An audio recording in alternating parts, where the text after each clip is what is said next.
Hey everyone, and welcome back to the channel. Before we dive into today's story, I want you to do me a quick favor. Go ahead and smash that like button, subscribe if you haven't already, and ring that notification bell so you never miss one of these incredible tales of justice. Today's story is a powerful one about how the quietest people can have the strongest wills. It's a lesson in what happens when greed pushes a family too far. So grab your coffee, get comfortable, and let's get into it. He's practically ancient. Jessica, what's he going to do? It's our money now. We're just collecting it a little early. The voice was a low whisper, but in the stillness of my own home, it cut through the air like a shard of glass. It was my son, Mark, speaking to his wife. They thought I was napping in my armchair, the old man dozing off again. But I was awake. I heard every single venomous word. My eyes remained closed, my breathing steady, but inside, a glacier was forming where my heart used to be. He had no idea what I was about to do. He thought I was a relic, a piggy bank waiting to be cracked open. He was about to learn that this old man was not a vault to be plundered, but a fortress that was about to bring all its cannons to bear on his only child. The next morning, I walked into the downtown branch of the Citibank, the same one I'd been a customer at for over 50 years. The marble floors felt cold under my well-worn leather shoes, a feeling that matched the ice in my veins. I remembered opening my first account here with my beloved Eleanor, our hands trembling with excitement as we deposited the first $100 we'd ever saved together. Now, I was here to protect that legacy from the very son we had raised with every ounce of that love and sacrifice. I approached the counter, and a young woman with kind eyes and a nervous smile greeted me. "Mr. Vance? I'm Sarah. Mr. Henderson asked me to help you. Please come this way." She led me to a small, private office. Mr. Henderson, the branch manager and a man I'd known since he was a teller with more ambition than experience, stood to greet me, his face a mixture of concern and professional gravity. "Arthur," he said, shaking my hand firmly. "Thank you for coming in so quickly." I sat down, my old bones creaking in protest, and placed my hands on my knees. I looked at them both and waited. I didn't need to ask what was wrong. I had a chillingly accurate idea.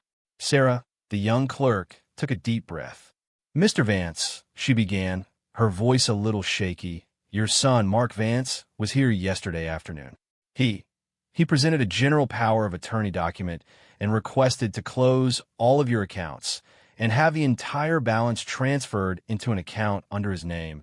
She slid a piece of paper across the desk. It was a transaction request form, filled out in Mark's impatient scrawl. My entire life's savings, every penny Eleanor and I had scraped together, summarized in one cold, hard number at the bottom of a page, destined for his pocket. My breath caught in my throat, not from shock, but from the sheer audacity of it. The betrayal I had overheard was no longer just a whisper in the dark. It was a formal, documented attempt at theft, signed by my own flesh and blood. Mr. Henderson picked up the narrative. "Frankly, Arthur, a few things didn't sit right with me. The signature on the POA looked hurried. And for a transaction of this magnitude, we have protocols. We require a more specific, durable power of attorney, and frankly, we usually want to speak with the account holder directly." Mark was very insistent. He said you were unwell, that you were confused, and that he was taking over your affairs for your own good. The lie was so perfectly constructed, so cruel in its implication. He wasn't just stealing my money. He was stealing my dignity, painting me as a senile old fool incapable of managing his own life. The fortress inside me solidified. The cannons were being loaded. I looked at the two of them, these decent people who had done their jobs with integrity, and I felt a flicker of gratitude. They had been the first line of defense. Now it was my turn. I didn't rage. I didn't weep. I simply nodded slowly, a deep, chilling calm settling over me. My voice, when I spoke, was as steady as a rock. "I see. Thank you both for your diligence. You've done me a great service." I pushed the form back across the desk. Then, my eyes fell on a stack of pamphlets and forms in a nearby rack. I pointed to one. "That form there," I said, my tone casual, "the one for account modifications. If a person wanted to, say, add a joint owner to an account, or perhaps change the transfer on death beneficiary. That would be the correct one to use, yes? Sarah blinked, surprised by my non-reaction and the sudden change of subject. Yes, Mr. Vance. That's the 1 inch, I smiled, a thin, tight smile that didn't reach my eyes. May I have one, please? She handed it to me. I took out the fountain pen Eleanor had given me for our 25th anniversary, a beautiful silver instrument that felt perfectly weighted in my hand. I didn't fill out there. I simply folded it neatly and tucked it into my coat pocket. Then I looked at Mr. Henderson. I'm going to sign one piece of paper today, I said, my voice low and clear. A formal complaint against the fraudulent use of a power of attorney. I want on record that my son, Mark Vance, attempted to access my accounts illegally. I want it documented. Mr. Henderson's face hardened with resolve. Absolutely, Arthur. I'll have the paperwork drawn up immediately. As he busied himself, I just sat there, the quiet ticking of the clock on the wall filling the silence. Mark thought I was a doddering old fool. He thought he could just walk in and take everything. He had underestimated me. He had forgotten who I was.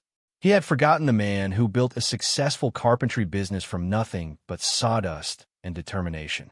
He had forgotten the man who negotiated deals with developers and union bosses and never backed down from a fight. He saw an old man in a worn coat. He was about to be reacquainted with Arthur Vance, the man who had laid every single brick of the foundation Mark was so eager to demolish. Walking out of the bank and into the crisp autumn air, my mind wasn't on the future. It was adrift in the past, a sea of memories that both warmed and chilled me. I thought of Eleanor, my Ellie.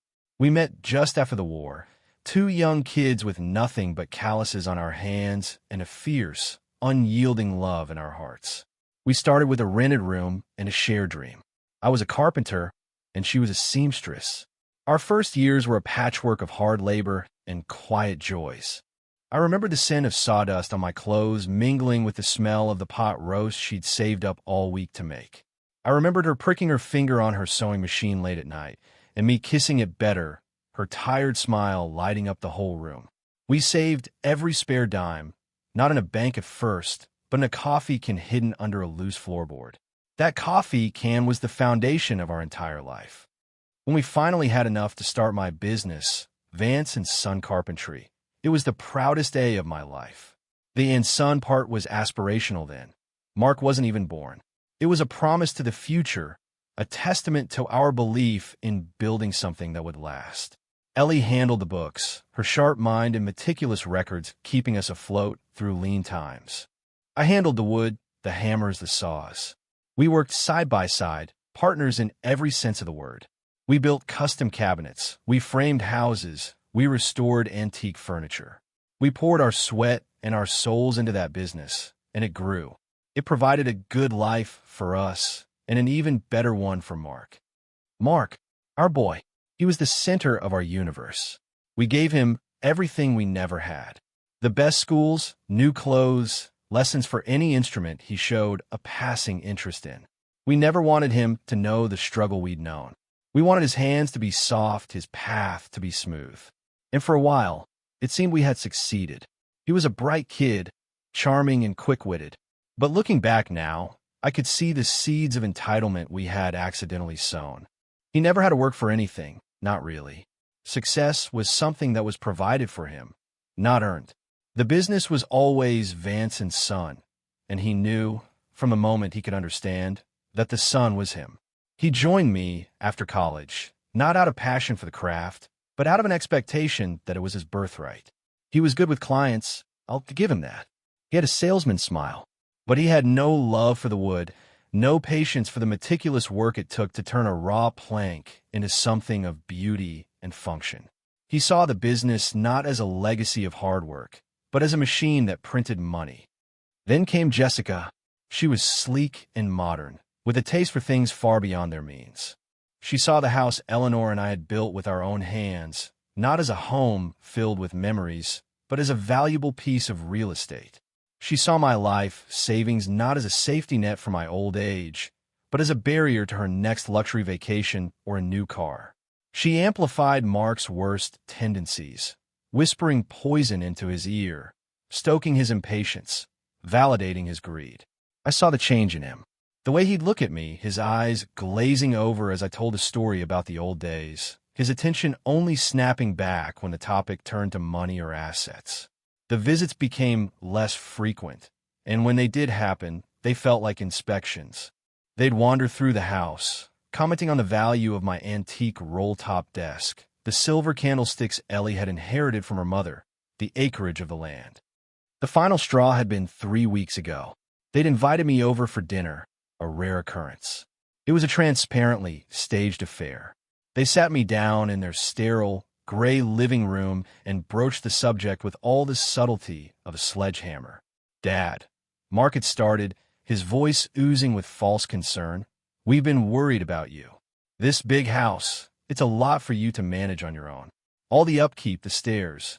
Jessica chimed in, her voice like honey laced with arsenic. "We found this lovely senior community, Arthur. It's more like a resort.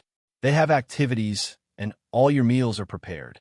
You wouldn't have to worry about a thing." They presented me with a glossy brochure for a place that looked more like a well-appointed prison than a home. They had it all figured out. I would sell my house, give them the proceeds, and live out my days in a single room while they moved into the home my Ellie had so lovingly decorated. I had politely but firmly declined. I told them I was perfectly happy where I was, in the home that held every memory I cherished. The mood soured instantly. The fake smiles vanished. Mark's face tightened. "Just think about it, Dad," he'd said, his voice clipped. I went home that night with a heavy heart. A few days later, I was supposed to have lunch with them, but I canceled, feigning a cold. I knew I couldn't bear to sit across from them. Instead, I drove by their house, just needing to feel some connection, some semblance of the family we used to be. I parked down the street, my heart aching. That's when I saw them through their large picture window, talking animatedly. I couldn't help myself. I got out of the car and walked quietly up the driveway, staying in the shadows of the large oak tree on their lawn. The window was slightly ajar to let in the breeze. And that's when I heard it. Jessica's sharp, impatient voice. "I don't know why you even asked him, Mark. We have the power of attorney your mother made to get years ago. Just use it." And then my son's reply, the words that had become the new rhythm of my heartbeat. "He's practically ancient, Jessica. What's he going to do? It's our money now. We're just collecting it a little early." The fortress walls inside me rose higher, thicker, and more impenetrable than ever before. My grief over my son's betrayal was calcifying into a cold, hard resolve. This wasn't just about money anymore. It was about my life. It was about Eleanor's memory. It was about the difference between what is given and what is earned. They had declared war. They just didn't realize I was the one with all the ammunition. The next few weeks were a masterclass in quiet, methodical dismantling. My days took on new purpose. I was no longer just a retiree tending his garden. I was a general executing a meticulous campaign. I still played the part of the frail, slightly forgetful old man whenever Mark called. "Oh, hello, son," I'd say, my voice a little shaky. "How are you?" "Yes, I'm fine, just puttering around." The old back is acting up again. He'd offer some perfunctory sympathy before quickly pivoting to his real concerns. "Dad, have you thought any more about the house? It's really a seller's market right now." I'd sigh and say, "Oh, I don't know, Mark. So many memories here." It's a big decision for an old man. I could practically hear his eyes rolling through the phone. His underestimation of me was my greatest weapon. My first move, after filing the formal complaint at the bank, was to deal with the account itself. I sat at my old roll-top desk, the one Mark and Jessica had so admired, and filled out the form I'd gotten from Sarah. I didn't add a joint owner. Instead, I changed the payable on death beneficiary. For years, it had been Mark, a decision Ellie and I had made without a second thought. I took my silver fountain pen and, with a steady hand, crossed out his name. In its place, I wrote in a new beneficiary, the Eleanor Vance Foundation for Alzheimer's Research. It was a charity I had been donating to ever since Ellie passed from that cruel, memory-stealing disease. It felt right. The money she had worked so hard to save would now go toward fighting the very thing that took her from me. Then, just to be safe, I opened a new account at a different credit union, transferred over enough money to live comfortably on for the rest of my days, and left only a token amount, a few $1,000s in the original account. Let him fight a charity for the scraps. Next was the house. This was my sanctuary, the place where the ghost of Ellie's laughter still echoed in the hallways. The thought of Mark and Jessica living here, their greed staining every room, was unbearable. I called my lawyer, a sharp man named David who had taken over his father's practice. His father had been my lawyer for 40 years. "David," I said, "I need to protect my home. I want to put it into an irrevocable trust." David was sharp. He didn't ask too many questions. He just listened. "The beneficiary of the trust will not be my son," I continued. "I want it to be my granddaughter, Lily." Lily was Mark's daughter from his first marriage, a sweet girl whom Mark and Jessica had largely cast aside. They found her to be an inconvenient reminder of a life before their perfect, materialistic union. I hadn't seen as much of her as I would have liked, but I sent her a card and a check for every birthday, and she always called to thank me, her voice genuine and warm. She was a good kid, studying to be a nurse. She had her grandmother's compassionate heart. She was worthy of the home her grandmother had built. The paperwork took a week. When I signed the final documents, a profound sense of peace washed over me. The house was safe. Ellie's garden was safe. Finally, I dealt with the rest. The stocks Ellie and I had invested in, the antique furniture, her jewelry that I had kept locked away. I spent a full day with my financial advisor, liquidating the portfolio. A significant portion went directly into the new foundation as its first endowment. The rest I had converted into cashier's checks made out to various other charities Ellie had supported, the local animal shelter, the children's hospital, the city library. As for the contents of the house, I called an estate appraiser. I had him catalog everything of value. The roll-top desk, the silver candlesticks, the paintings. I kept my favorite armchair, my bed, and the photos of Ellie. Everything else was to be sold at auction, with the proceeds, again, going straight to the foundation. I was systematically erasing every last dollar that Mark and Jessica thought was theirs. I was leaving them nothing but the consequences of their own actions. With every signature, every phone call, every decision, I felt stronger. The grief was still there, a dull ache in my chest for the son I had lost, but it was now overlaid with a sense of righteous purpose. I was not acting out of spite. I was acting out of love for my wife's memory and respect for the life we had built. This was not revenge. This was a rebalancing of the scales. This was justice. After 3 weeks of relentless, silent work, my mission was complete. My vast estate, the fortune my son was so eager to possess, had been reduced to the clothes on my back, the photos on my mantelpiece, and a modest, secure income that would see me through my remaining years. The trap was set. The board was clear. It was time to invite the king and queen for one final game. I picked up the phone and dialed Mark's number. "Son," I said, allowing that familiar, frail tremor back into my voice. "I've been doing a lot of thinking since we last spoke. You were right. It's time to make some plans for the future. Could you and Jessica come over for dinner on Sunday? I think it's time we discuss my estate." The silence on the other end was thick with shock, followed by a barely concealed glee in his voice. "Of course, Dad.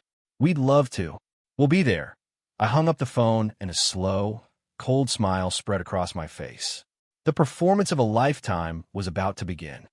Sunday arrived cloaked in a perfect, picturesque autumn evening. The air was crisp, and the leaves on the maple tree in the front yard were a brilliant blaze of red and gold. I spent the afternoon preparing a meal that Eleanor would have been proud of.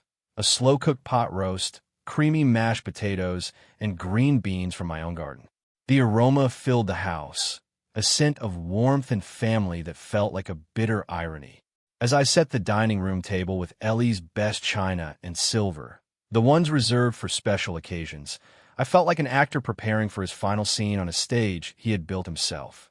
Every plate, every fork, every crystal glass was a prop in my carefully constructed play. At precisely 6 o'clock, the doorbell rang. I smoothed the front of my sweater, took a deep breath, and walked to open it. There they were. Mark, in a crisp polo shirt, was holding a bottle of wine that was clearly more expensive than his usual fare, a celebratory offering. Jessica, dressed in a sharp blazer, had a smile plastered on her face that was so wide it looked painful. It was the predatory smile of a shark that smells blood in the water. "Dad!" Mark boomed, stepping inside and giving me an awkward one-armed hug. "The house smells amazing." Jessica glided past me, her eyes already scanning the room, appraising the furniture, mentally redecorating the home she believed would soon be hers. "Arthur, it's so good to see you looking so well," she cooed. The hypocrisy was so thick I could have cut it with a knife. We sat down to dinner, and the conversation was excruciatingly light. They asked about my health, my garden, the weather. They were on their absolute best behavior, playing the roles of concerned, loving children to perfection. I played my part as well, the grateful, slightly overwhelmed patriarch, happy to have his family around him. I watched them as they ate the food I had prepared in the house I had built, their minds clearly a million miles away, dancing with dollar signs. Mark kept glancing around the dining room, a proprietary gleam in his eye. Jessica once commented, "You know, a lighter color on these walls would really open up the space." I just smiled and nodded. "Perhaps you're right, my dear." Finally, after the plates were cleared and I had served coffee, the moment arrived. I folded my hands on the table and looked at them both. The air grew still, pregnant with anticipation. Mark leaned forward slightly, his mask of casual concern slipping to reveal the raw, naked greed beneath. Jessica sat perfectly upright, her hands clasped in her lap, a picture of poised expectation. "Well," I began, my voice quiet but carrying the weight of the moment. "Thank you both for coming. As I said on the phone, I've been doing a lot of thinking. About the future, about my legacy." Their eyes lit up in unison. This was it. The jackpot. "Before we get to that," I said, letting the sentence hang in the air, "I have a story I want to tell you. It's about your mother and me." Mark shifted impatiently, but Jessica shot him a look that told him to be quiet and let the old man ramble. "When Ellie and I started, we had nothing," I said, my gaze distant, picturing her face. "Less than nothing. We had dreams, and we had each other. We built everything you see around you. This house, the business, the savings from scratch. Every floorboard in this house was laid by my hands. Every dollar in the bank was earned through our sweat and sacrifice. We did it for us, but mostly we did it for you, Mark. We wanted you to have a head start, a foundation we never had." I paused, looking directly at my son. His expression was one of polite boredom. He'd heard this story 100 times. "So you can imagine my surprise," I continued, my voice suddenly losing its frail quaver and becoming as hard and sharp as steel. "When I paid a visit to the bank a few weeks ago, I watched the blood drain from Mark's face. His skin, moments before flush with wine and anticipation, turned a pasty, sickly white. Jessica's smile froze on her face, her eyes darting from me to her husband in confusion. "Mr. Henderson, the branch manager, called me in for chat." I went on, my tone conversational, as if discussing the weather. "He told me the most curious story. He told me my own son had come in with a forged power of attorney, claiming I was senile and confused, and tried to empty my life savings into his own account." Jessica gasped, her hand flying to her mouth. Mark was speechless, his jaw working but no sound coming out. He looked like a fish gasping for air on the deck of a boat. I didn't give them a moment to recover. I pressed on, my voice a relentless, calm indictment. "He told me that you, Mark, were very insistent, that you were just taking care of my affairs for my own good. But it's funny, isn't it? Because just a few days before that, I happened to overhear you and your wife discussing your plans. I believe the phrase was, 'It's our money now, we're just collecting it a little early.' Does that sound familiar?"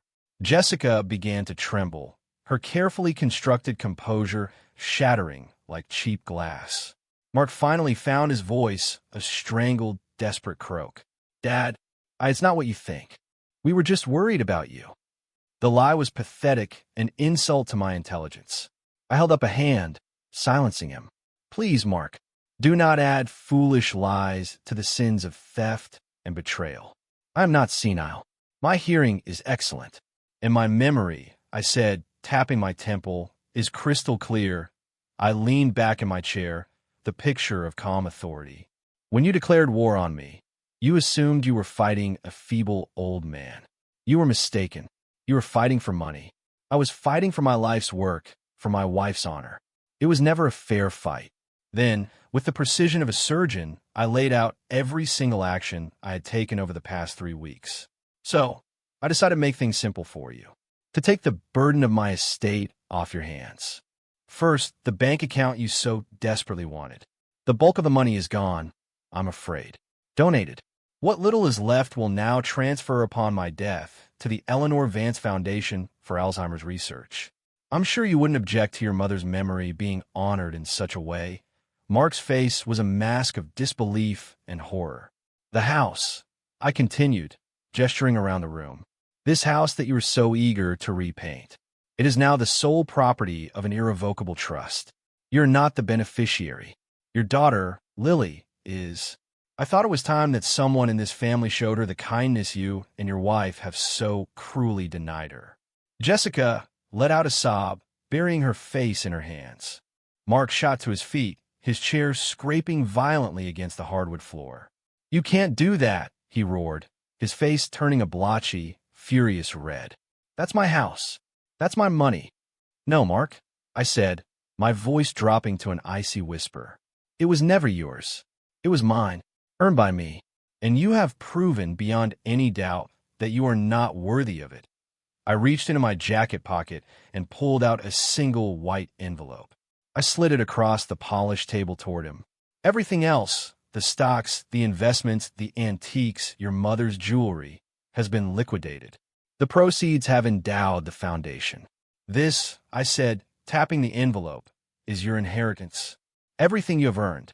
He snatched the envelope, tearing it open with trembling, furious fingers. He pulled out the contents. It was a single, crisp $1 bill and a small, folded note. He read the note, his eyes widening in fury. I knew what it said. You received your inheritance in the years of love, support, and opportunity one gave you. You squandered it. He crumpled the note and the dollar bill in his fist. You old fool, he screamed, his voice cracking with rage and desperation. You've ruined us. We were counting on that money. Yes, I said calmly. I know you were. I stood up from the table, my own chair making no sound. The locks on this house will be changed in the morning. Your key will no longer work. You and your wife are no longer welcome here. As of this moment, I no longer have a son. I turned my back on the wreckage of their greed, on his sputtering rage and her pathetic sobs, and I walked out of the dining room, the ghost of my Ellie's proud smile warming my heart. Months have passed since that night. The silence in my house is no longer a lonely one. It is a peaceful one. The first few weeks were quiet. I half expected angry phone calls, lawyers' letters, some desperate attempt by Mark to challenge what I had done. But there was nothing. Complete silence. I suspect the shame and the undeniable legality of my actions left him with no ground to stand on. He and Jessica had built their entire life on the expectation of future windfall, and I had pulled that foundation out from under them. I heard through the grapevine that they had to sell their oversized house and move into a small apartment. Mark had to go back to work, a real job this time, not just playing the part of the boss's son. Justice, it seems, has a way of being practical. The greatest joy to come out of this sorrow has been Lily. I called her the day after that fateful dinner. I was nervous, unsure of how she would react. I simply asked her to meet me for lunch. We sat in a small cafe, and I told her everything. About the house, about what her father had done.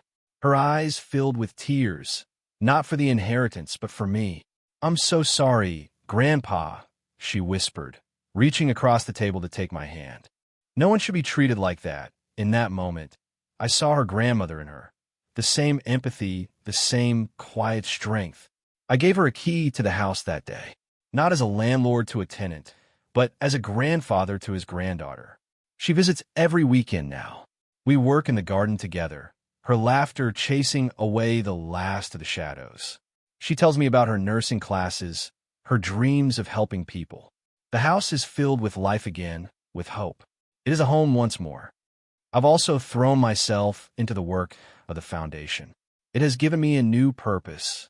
Working with the researchers, the fundraisers, the families affected by that terrible disease, I feel like I am honoring Ellie in the most meaningful way possible. Her legacy isn't in a bank account. It's in the hope for a cure, in the comfort given to others. The money is doing more good now than it ever could have in Mark and Jessica's hands. Sometimes when I'm sitting in my armchair in the evening, I feel a pang of sadness for the son I lost. I mourn the boy he was, not the man he became. But the feeling passes. I did not destroy my family. Greed did. I simply refused to be its victim. I chose to protect the love and labor that defined my life. And in doing so, I found a new family in my granddaughter and a new purpose in my wife's memory. It wasn't the future I ever imagined, but it is a future filled with peace, dignity, and a profound sense of justice. I am no longer just a relic of the past. I am the architect of my own peaceful future. And that's the end of today's story. It's a powerful reminder that respect is earned, not owed, and that you should never underestimate the quiet strength of those who have lived a long and full life. What did you think? Do you think Arthur did the right thing? Let me know your thoughts down in the comments below. I read every single one. And if you have a story of your own about greed and justice, I'd love to hear it. Don't forget to like this video, subscribe to the channel, and share it with someone who might need to hear this message. Thanks for listening, and I'll see you in the next one.